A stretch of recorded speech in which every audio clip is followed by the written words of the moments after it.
Walk స్వరూపాలు. మనం మామూలుగా మాట్లాడుతూ ఉంటాం. ఇలా మాట్లాడుతూ ఉన్నటువంటి సమయంలో మన నోట్లో నుంచి ఒక రకమైనటువంటి శబ్దం వస్తుంది. ఆ శబ్దాన్నే వాక్కు అని అంటారు. ఈ విషయం అందరికీ తెలిసిందే. అయితే అసలు ఈ వాక్కు అనేది ఎలా ఏర్పడుతుంది, ఎక్కడి నుంచి వస్తుంది, ఈ విషయాలు మాత్రం చాలా మందికి తెలియవు. నిజంగా మనం చెప్పుకోవాలి అన్నట్లయితే అసలు వాక్కు ఎలా వస్తుంది, ఎందుకు వస్తుంది, ఎక్కడి నుంచి వస్తుంది, ఇవన్నీ మనకు తెలియాల్సిన అవసరమేం లేదు. ఇవి తెలియకపోతే మనకు వచ్చే నష్టం లేదు. కానీ విషయం ఉన్నప్పుడు అది మనకి తెలిసి తీరాలి. అదే కదా జ్ఞానం అంటే. కాబట్టి జ్ఞాన సముపార్జన కావాలంటే అన్ని విషయాలు మనకి తెలియాల్సిందే. వాక్కుకి మొత్తం 4 రూపాలు ఉంటాయి. అంటే ఈ వాక్కు అనేది 4 స్థాయిలలో రూపాంతరం చెంది మనం వినేటటువంటి ఈ వాక్కుగా ఇది బయటికి వస్తుంది. మనకి అర్థమయ్యేటటువంటి ఒక మాటగా ఇది బయటికి వస్తుంది. అలా రాకముందు 4 రకాలైనటువంటి రూపాంతరాలు చెందుతుంది. ఈ 4 రకాల రూపాంతరాలు ఏమిటి? వాటినే పర, పశ్యంతి, మధ్యమ, వైఖరి అని అంటారు. పర, పశ్యంతి, మధ్యమ, వైఖరి. ఈ 4 కూడా వాక్కు యొక్క స్వరూపాలు. అసలు ఈ 4 వాక్కులను గురించి, 4 రకాలైనటువంటి ఈ వాక్కును గురించి మనం చూద్దాం. ఒక్కొక్క దాన్ని విడిగా చూద్దాం. మొట్టమొదటి చెప్పేది పరావాక్కు. పరావాక్కు అనేది ఎక్కడొస్తుంది? అసలు పరాస్థానంలో వస్తుంది. పరాస్థానము అంటే బ్రహ్మరంధ్రం దగ్గర. బ్రహ్మరంధ్రం దగ్గర ఈ వాక్కు అనేది ప్రారంభమవుతుంది. ఏదైనా ఒక విషయాన్ని గురించి మనం చెప్పాలి అంటే ముందుగా దాన్ని గురించినటువంటి ఆలోచన అనేది ఒకటి రావాలి. ఈ ఆలోచన ఎక్కడి నుంచి రావాలి? ఆలోచన అనేది మెదడులో కలుగుతుంది. అలా మెదడులో కలిగినటువంటి ఈ ఆలోచననే పరావాక్కు అని అంటారు. ఈ ఆలోచన ఎక్కడైతే ప్రారంభం అవుతున్నదో దాన్నే పరాస్థానము అని అంటారు. అదే బ్రహ్మరంధ్రం దగ్గర అని మన గతంలో చెప్పుకున్నాం. ఇది పూర్తిగా అవ్యక్తమైనటువంటి వాక్కు. అవ్యక్తము అంటే ఏమిటి? వ్యక్తం కానటువంటిది, ఇంద్రియాలకు కనిపించనటువంటిది. మామూలుగా మనం ఏమనుకుంటామంటే ఏదైనా ఒక వస్తువుని మనం కంటితో చూడగలము అని, కంటితో చూస్తేనే అది ఉన్నట్టు అని. అన్ని వస్తువుల్ని, అన్ని పదార్థాలని కళ్ళతో చూడటం అనేది కుదరదు.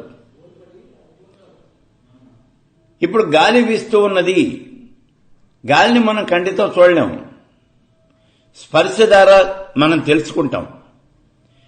అలాగే ఎవరో సంగీతం పాడుతూ ఉన్నారు, ఆ శబ్దం వస్తోంది, శబ్దాన్ని మనం కంటితో చూడలేము, చెవుల ద్వారా ఆ శబ్దాన్ని విని ఇది శబ్దము అని తెలుసుకుంటాం మనం.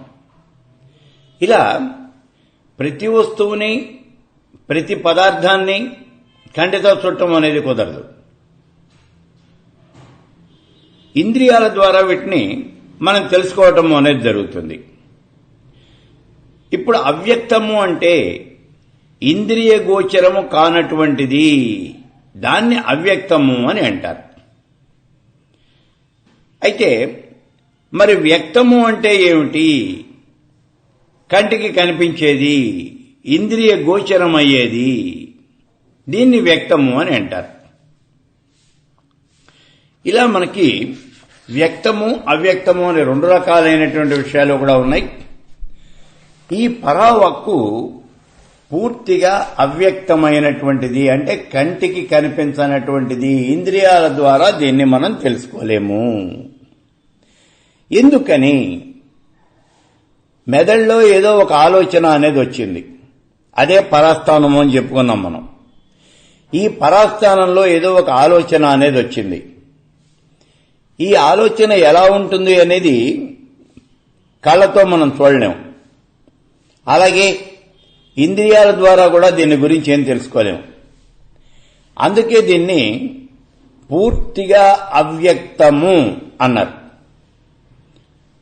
ఇలా అవ్యక్త స్థానంలో పూర్తిగా అవ్యక్త స్వరూపంలో ఉన్నటువంటి ఈ వాక్కు, ఈ పరావాక్కు పరమేశ్వర స్వరూపము అని చెప్పబడుతూ ఉన్నది. ఇది వాక్కు యొక్క మొట్టమొదటి స్థానం. ఇక్కడి నుంచి మనం ప్రారంభమైనట్లయితే రెండవ స్థానానికి చేరతాం.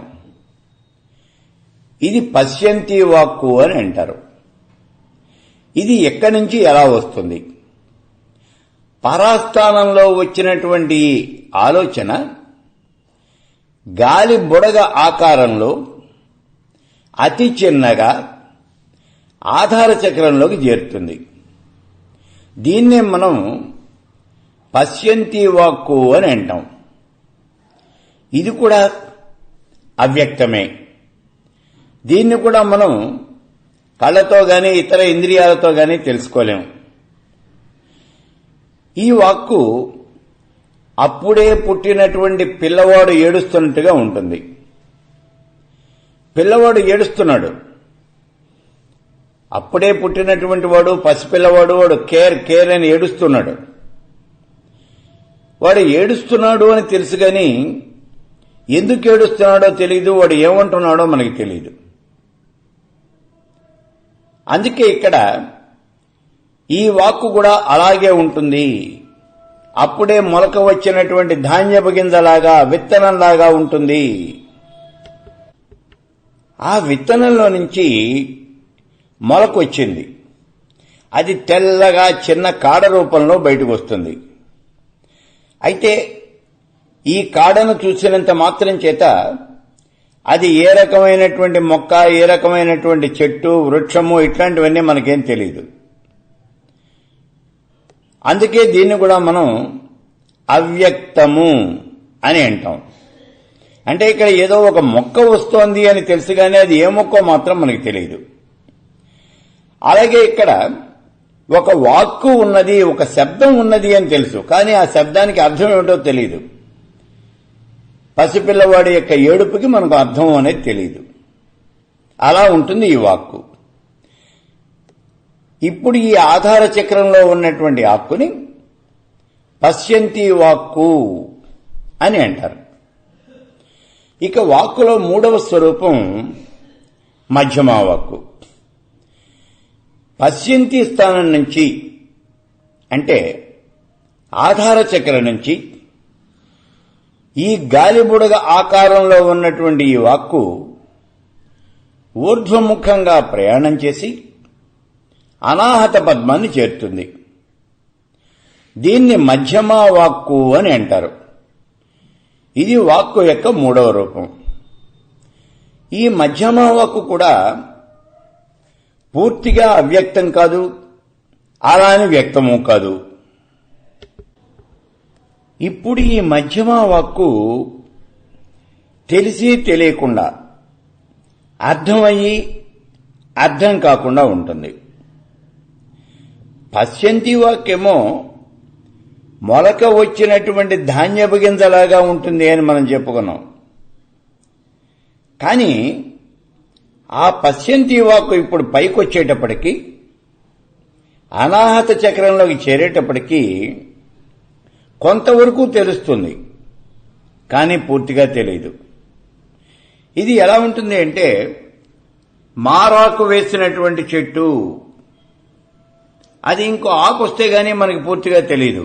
రెండే ఆకులు వచ్చినాయి, చెప్పటం అనేది కష్టమే అది ఏ చెట్టో. అలాగే మాటలు వచ్చి రానటువంటి పిల్లవాడు మాట్లాడుతూ ఉన్నాడు.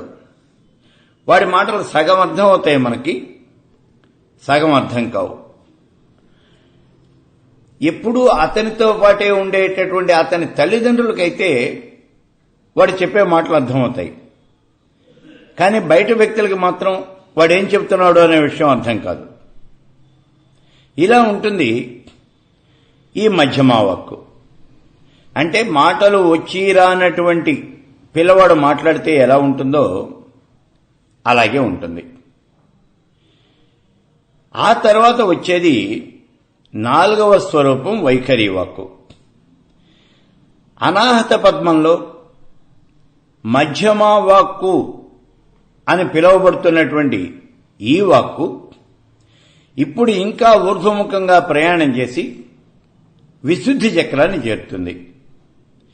ఇక్కడ చాలా జాగ్రత్తగా చూడండి. అనాహత పద్మం దగ్గర నుంచి హల్లులు అనేవి ఉంటాయి ఇక్కడ షట్చక్రాల్లోనూ. శరీరంలో షట్చక్రములు ఉన్నాయి అని గతంలో మనం చెప్పుకున్నాం. 6 చక్రాలు ఉన్నాయి అన్నాం. అవి ఏమిటి అంటే మూలాధారము, స్వాధిష్టానము, మణిపూరము, అనాహతము, విశుద్ధి చక్రము, ఆజ్ఞాచక్రము. వీటన్నింటికీ పైన సహస్రదళ పద్మము ఉన్నది అని కూడా చెప్పుకున్నాం. ఇవి ఎక్కడెక్కడ ఉంటాయి అనే విషయాన్ని కూడా మనం గతంలో చెప్పుకున్నాం. మూలాధారం గుదస్థానం, స్వాధిష్టానం తు మేఘనం, నాభిస్తు మణిపూరాఖ్యం, హృదయం చాబ్జమనాహతం, తాలుమూలం విశుద్ధాఖ్యం, ఆజ్ఞాంచ నటలాంబుజం, తస్మాదోర్ధ్వమధోముఖం వికసితం పద్మం సహస్రచ్ఛదం. ఇవి మొత్తం మన శరీరంలో ఉన్నాయి అని చెప్తూ ఉన్నటువంటి ఈ చక్రాలు. మొట్టమొదటిది ఆధార చక్రం. దీన్నే మూలాధారము అని అంటారు. ఇది ఎక్కడ ఉంటుంది అంటే మూలాధారం గుదస్థానం. ఇది గుదస్థానంలో ఉంటుంది. దీనికి 4 దళాలు ఉంటాయి అని చెప్తూ ఉన్నారు. అలాగే ఇంకొంచెం పైకి వచ్చినట్లయితే స్వాధిష్టానంతు మేఘనం, లింగస్థానంలో ఉండేటటువంటిది. ఇది స్వాధిష్టాన చక్రము. దీనికి 6 దళాలుంటాయి.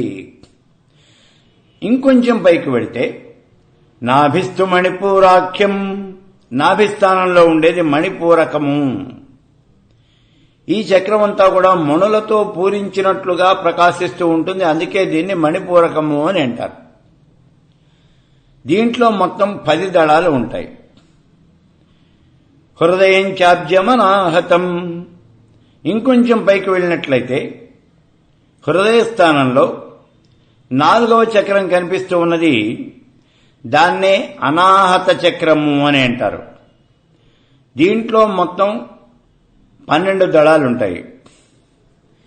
అక్కడి నుంచి ఇంకా కొంచెం పైకి గనక వెళ్ళినట్లయితే తాళమూలం విశుద్ధాఖ్యం, కంఠస్థానంలో ఉండేటటువంటిది. దాన్ని విశుద్ధి చక్రము అని అంటారు. దీనికి మొత్తం 16 దళాలు ఉంటాయి. ఇంకా కొంచెం పైకి గనక వెళ్ళినట్లయితే ఆజ్ఞాంచనట అంబుజం, భుగుటి స్థానంలో ఉండేటటువంటిది ఆజ్ఞాచక్రం. దీనికి 2 దళాలు ఉంటాయి. ఇలా మొత్తం 6 చక్రాలు, షట్చక్రాలు ఉన్నాయి.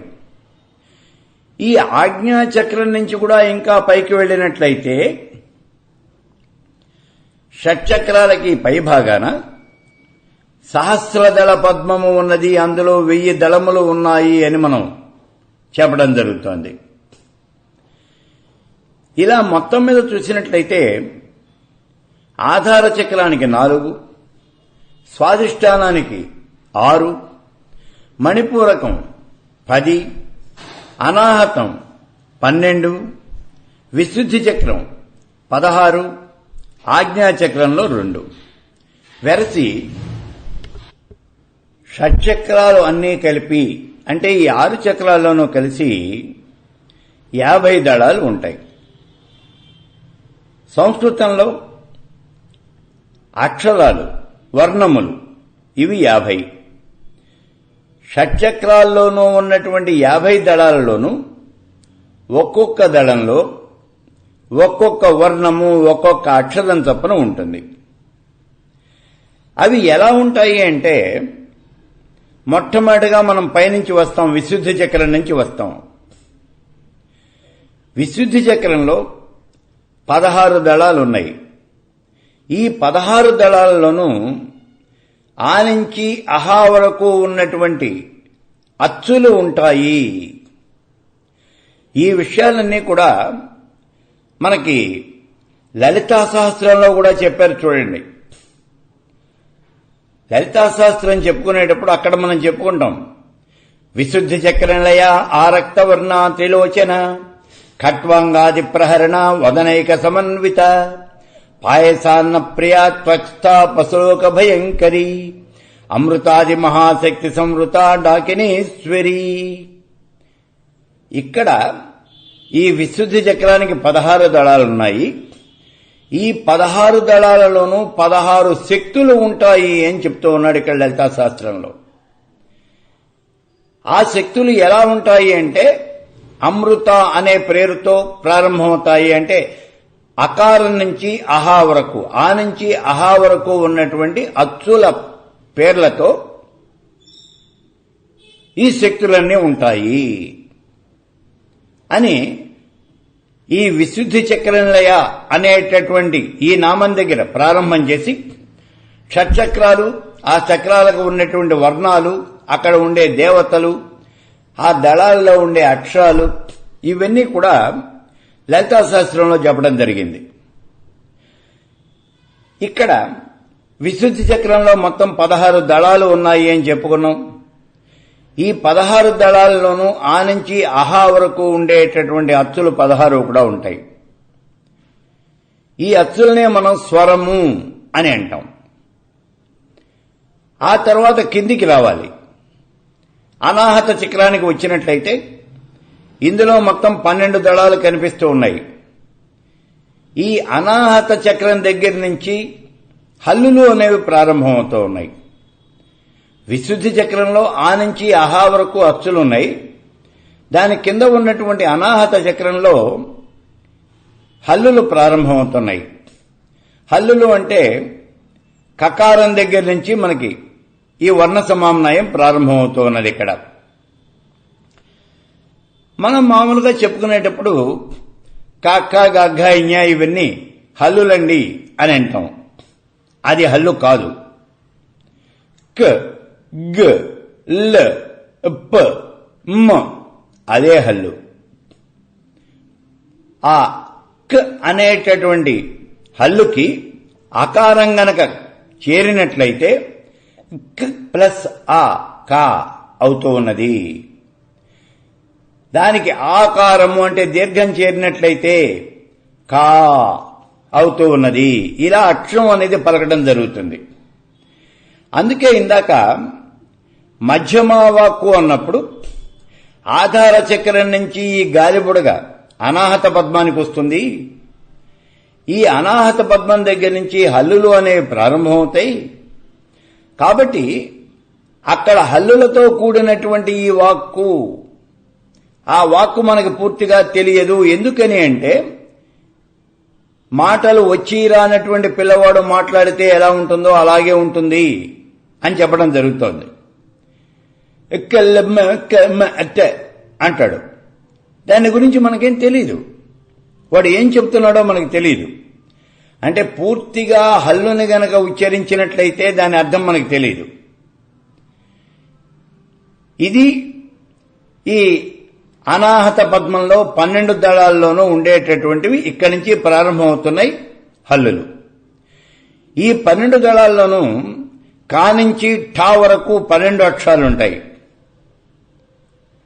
ఇక కిందికి వస్తే మణిపురం. మణిపూర చక్రంలో 10 దళాలు ఉన్నాయి.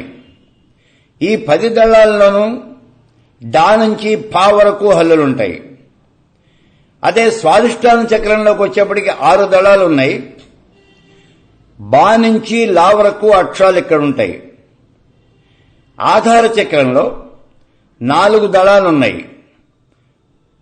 వా, శ, ష, స. ఈ 4 అక్షరాలు కూడా ఇవి హల్లులు. అవి ఆధార చక్రంలో ఉన్నాయి. ఇక ఆజ్ఞా చక్రంలోకి వెళ్ళినట్లయితే అక్కడ 2 దళాలు ఉన్నాయి అన్నాం. అక్కడ ఏమిటి అంటే హకారము, క్షకారము, ఈ 2 అక్షరాలు కూడా ఆజ్ఞా చక్రంలో ఉన్నాయి. మరి ఇప్పుడు శరీరంలో ఈ షట్చక్రాలే కాకుండా సహస్రదళ పద్మము అనేది వీటి పైన ఉన్నది అని చెప్పుకున్నాం కదా, దాని సంగతి ఏమిటి? సహస్రదళ పద్మంలో 1000 దళాలుంటాయి. ఈ 1000 దళాలలోనూ కూడా ఈ అక్షర సమామ్నాయము ఆవృత్తులుగా ఉంటుంది. ఈ అక్షరాలే మళ్లీ మళ్లీ మళ్లీ మళ్లీ ఉంటాయి. ఎందుకని అంటే లలితా శాస్త్రంలోనే చెప్తూ ఉన్నట్టు చూడండి.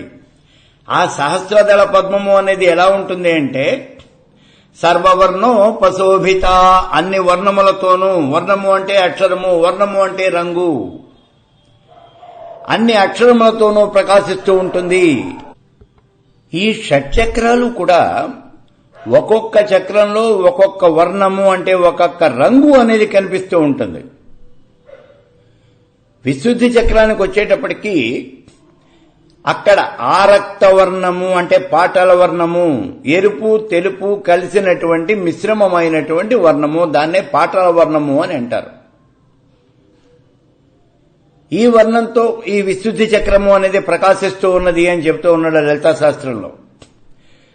విశుద్ధి చక్రలయ ఆరక్త వర్ణ త్రిలోచన, ఆరక్త వర్ణము. ఇలా ఒక్కొక్క చక్రంలోనూ ఒక్కొక్క వర్ణం, ఒక్కొక్క రంగు కనిపిస్తూ ఉంటుంది. కానీ సహస్రదళ పద్మంలోకి వచ్చేటప్పటికీ సర్వవర్ణోపశోభిత, అన్ని రంగులు కూడా ఇక్కడ కనిపిస్తాయి. ఇక్కడ ఉండేదే విరాట్ స్వరూపము అని మనం చెప్పుకుంటూ ఉన్నాం. ఇలా ఈ షట్చక్రాలున్నాయి. ఇప్పుడు చూడండి, అనాహత పద్మంలో మధ్యమా వాక్కుగా ఉన్నటువంటి ఈ వాక్కు విశుద్ధి చక్రానికి చేరింది. అనాహత పద్మంలో కేవలము హల్లులే ఉంటాయి కాబట్టి ఈ మధ్యమా వాక్కు పూర్తిగా అవ్యక్తం కాదు, అలానే పూర్తిగా వ్యక్తము కాదు. కొంత తెలుస్తుంది, కొంత తెలియదు. అందుకే మాటలు వచ్చి రానటువంటి పిల్లవాడు మాట్లాడితే ఎలా ఉంటుందో అలా ఉంటుంది ఈ మధ్యమా వాక్కు అని చెప్పుకున్నాం. అది ఇప్పుడు ఊర్ధ్వముఖంగా ప్రయాణం చేసి విశుద్ధి చక్రానికి వచ్చింది. ఎప్పుడైతే ఈ వాక్కు విశుద్ధి చక్రానికి వచ్చిందో అప్పుడు విశుద్ధి చక్రంలో ఉన్నటువంటి 16 దళాల యందు స్వరములు అంటే అచ్చులు, ఆ నుంచి అహా వరకు ఉన్నటువంటి అచ్చులు ఉన్నాయి. ఇక్కడ ఈ అచ్చులతో కలుస్తోంది. ఎప్పుడైతే ఈ అచ్చులతో ఈ వాక్కు అనేది కలిసిందో, ఇప్పటి వరకు హల్లుల రూపంలో ఉంది, ఇక్ గ్ అని ఉంది. ఇది పైకి వచ్చి విశుద్ధి చక్రంలో అక్కడ ఉన్నటువంటి ఈ హల్లులన్నీ కూడా అచ్చులతో కలుస్తున్నాయి. అచ్చులతో ఎప్పుడైతే ఇవి కలిశాయో అవి ఒక స్పష్టమైనటువంటి రూపాన్ని సంతరించుకుంటున్నాయి.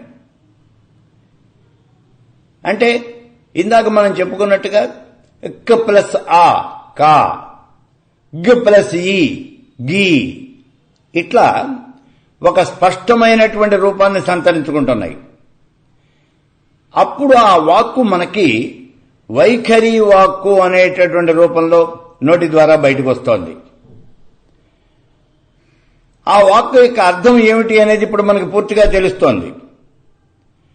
వాళ్ళు ఏం చెబుతున్నారు అనేటటువంటి విషయం మనకి పూర్తిగా తెలుస్తుంది. ఇలా పరాస్థానంలో ప్రారంభమైనటువంటి వాక్యము పూర్తిగా అవ్యక్తమైనటువంటి వాక్కు. అది ఆధార చక్రం చేరి అక్కడ కూడా అవ్యక్తంగానే ఉన్నది అని మనం చెప్పుకోవాలి. పరాస్థానంలో అసలు ఏమీ తెలీదు, ఎందుకంటే అక్కడ ఉండేది కేవలం ఆలోచన.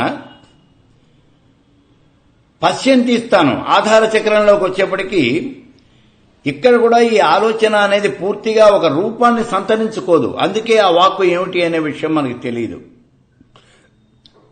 ఈ కారణం చేతనే అది కూడా అవ్యక్తము అని అంటూ ఉన్నాం. పశ్యంతి వాక్కు కూడా అవ్యక్తమే. అక్కడి నుంచి అనాహత పద్మం వచ్చినటువంటి వాక్కు ఇది కొంతవరకు మనకి తెలుస్తుంది. ఈ కారణం చేతనే దాన్ని మధ్యమా వాక్కు అని అన్నాం.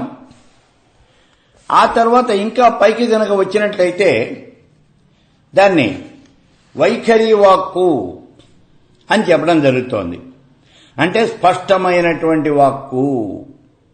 ఇది అందరికీ కూడా అర్థమయ్యేటటువంటి స్థితిలో వచ్చేస్తుంది ఈ వాక్కు. ఈ కారణం చేతనే దాన్ని వైఖరి వాక్కు అని అంటారు. ఇలా వాక్ స్వరూపము అనేది బ్రహ్మనందనం దగ్గర ఆ పరాస్థానంలో పరావాక్కుగా ప్రారంభమైనటువంటి ఈ వాక్కు పశ్యంతి, మధ్యమ, వైఖరి ఇలా మొత్తం 4 రూపాలుగా మారి 4వ రూపంగా మనకి బయటకు వస్తుంది. మనకి తెలిసినటువంటి వాక్కు యొక్క స్వరూపం ఏమిటి అంటే వైఖరి వాక్కు. ఇది వైఖరి వాక్కు అనే విషయం కూడా మనకేం తెలియదు. ఎవరైనా మాట్లాడుతూ ఉంటారు, మనం వింటూ ఉంటాం. అలాగే మనం చెబుతూ ఉంటాం, అవతల వాళ్ళు వింటూ ఉంటారు. ఇంతవరకే మనకి తెలిసింది. ఆ వాక్కు యొక్క స్వరూపం ఏమిటి అనేది మనకి మాత్రం తెలియదు. అయితే ఈ విషయాలన్నీ కూడా ఋగ్వేదంలో చెప్పడం జరిగింది. ఋగ్వేదంలో మొట్టమొదటి మండలంలో 164వ సూక్తం, అందులో 45వ మంత్రంలో ఈ వాక్కు యొక్క స్వరూపాలను గురించి చెప్తూ ఉన్నారు. వాక్కు అనేది 4 విధాలుగా ఉంటుంది. ఈ విషయం అందరికీ తెలియదు. మరి ఎవరికి తెలుస్తుంది? కేవలము మేధావులకు మాత్రమే తెలుస్తుంది. ఇందులో 3 రకాలైనటువంటి వాక్కు వ్యక్తం కాదు, అది అవ్యక్తము. ఏది? పరావాక్కు, పశ్యంతి వాక్కు పూర్తిగా అవ్యక్తమైనటువంటివి.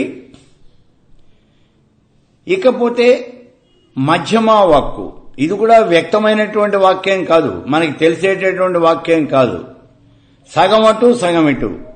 అందుకే ఇది కూడా అవ్యక్తమైనటువంటిదేను అని చెప్తూ ఉన్నాడు. ఈ కారణం చేతనే ఇక్కడ వేదంలో అంటూ ఉన్నాడు, ఈ 4 రకాలైనటువంటి వాక్కుల్లోనూ మొట్టమొదటి 3 కూడా అవ్యక్తమైనటువంటివే.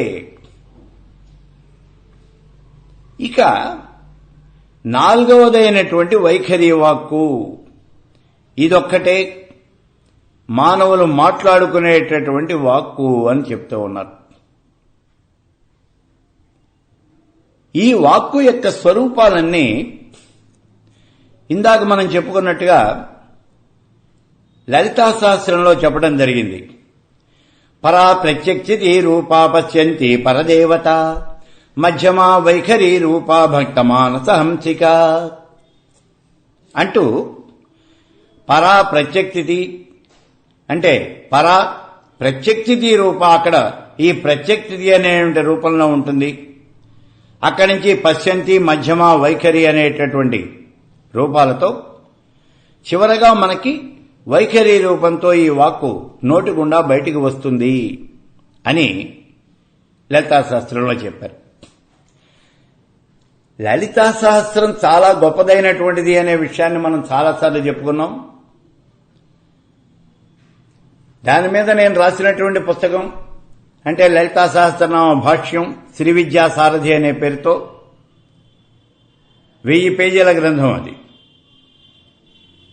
అందులో ఇలాంటి అద్భుతమైనటువంటి విశేషాలు అనేకానేకాలున్నాయి, ఒకటి కాదు. ఒక్క వాక్కు యొక్క స్వరూపాలే కాదు, వేదాలలో చెప్పినటువంటి అనేకానేకమైనటువంటి విషయాలు ఉన్నాయి లలితా శాస్త్రంలో. అందుకే సహస్రనామాలు అన్నింటిలోకి కూడా లలితా సహస్రం చాలా గొప్పది అని మళ్లీ మళ్లీ మళ్లీ కూడా నొక్కి ఒక్కాడించడం జరుగుతోంది. అంత గట్టిగా మీరు ఎలా చెప్తున్నారండి అని అంటే, నేను విష్ణు సహస్రానికి భాష్యం రాశాను. అది దగ్గరగా 1400 పేజీల పుస్తకం. లలితా సహస్రానికి రాసింది 1000 పేజీల పుస్తకం. లలితా సహస్రం విష్ణు సహస్రం కన్నా చాలా గొప్ప గొప్పమైనటువంటి విషయాలన్నీ చెప్తోంది. ఇందులో మంత్రము, యంత్రము, తంత్రము అన్నింటిని గురించి చెప్తూ ఉన్నాడు ఈ లలితా శాస్త్రంలో. వేదంలో చెప్పినటువంటి అనేకమైనటువంటి విషయాలు చెప్పాడు. మాతృగర్భంలోకి శిశువు ఎలా ప్రవేశిస్తుంది అనే విషయం దగ్గర నుంచి ఆ గర్భంలో శిశువు ఏ రకంగా వృద్ధి చెందుతుంది అనే విషయాన్ని కూడా చెప్పాడు. ఇవన్నీ కూడా వేదంలో చెప్పిన విషయాలే, గర్భోపనిషత్తులో చెప్పారు. ఆ విషయాలన్నీ కూడా ఈ లలితా శాస్త్రంలో చెప్పాడు.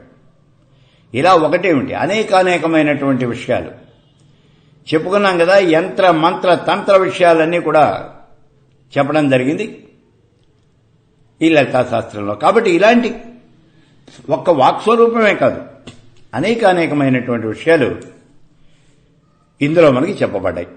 ఈ రకంగా వాక్కు మొత్తం 4 రూపాలలో ఉంటుంది. అవే పరా, పశ్యంతి, మధ్యమ, వైఖరి అని మొట్టమొదటి మండలంలో 164వ సూక్తంలో ఉన్నటువంటి 45వ మంత్రంలో ఈ విషయాలన్నీ కూడా చెప్పడం జరిగింది.